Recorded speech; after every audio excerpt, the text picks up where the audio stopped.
Euromaidan period, we worked 24 hours a day. And on my own eyes, I saw that our Ukrainian people, for the second time for 10 years, struggled for the democracy in Ukraine, and Ukrainian people paid a rather high price for these values.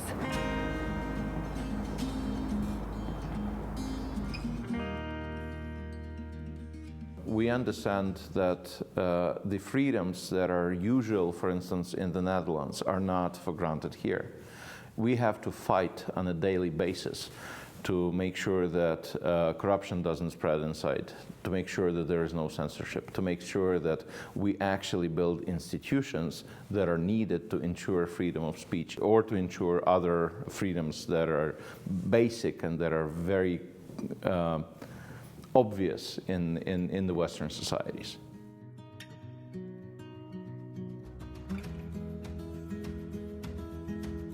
I remember when I first time coming to parliament, our politicians have faced shock about never saw open gay before.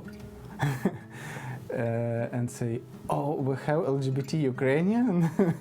We think it's only about Elton John.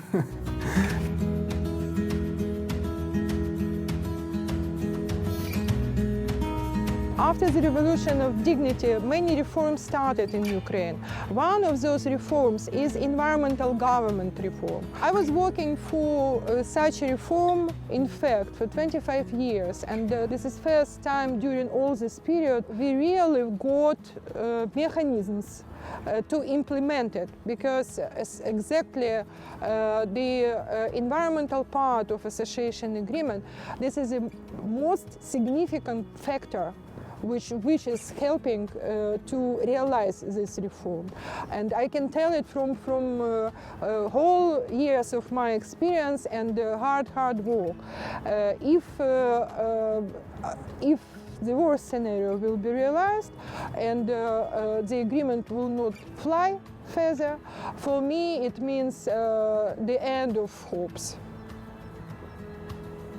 Now, I see how our politics changing.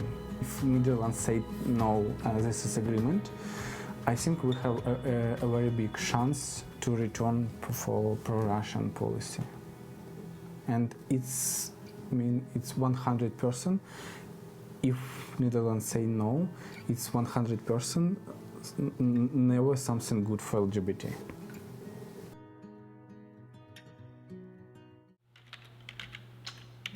There are definitely a lot of fake information about Ukraine out there, and the majority of fakes we deal with is coming from Russian media. So let's say Kremlin media. So the closer is any significant date, the more fakes is there. And I suppose this works also for a referendum on 6th of April. So the closest date, the more fakes are released, which twists the information about it.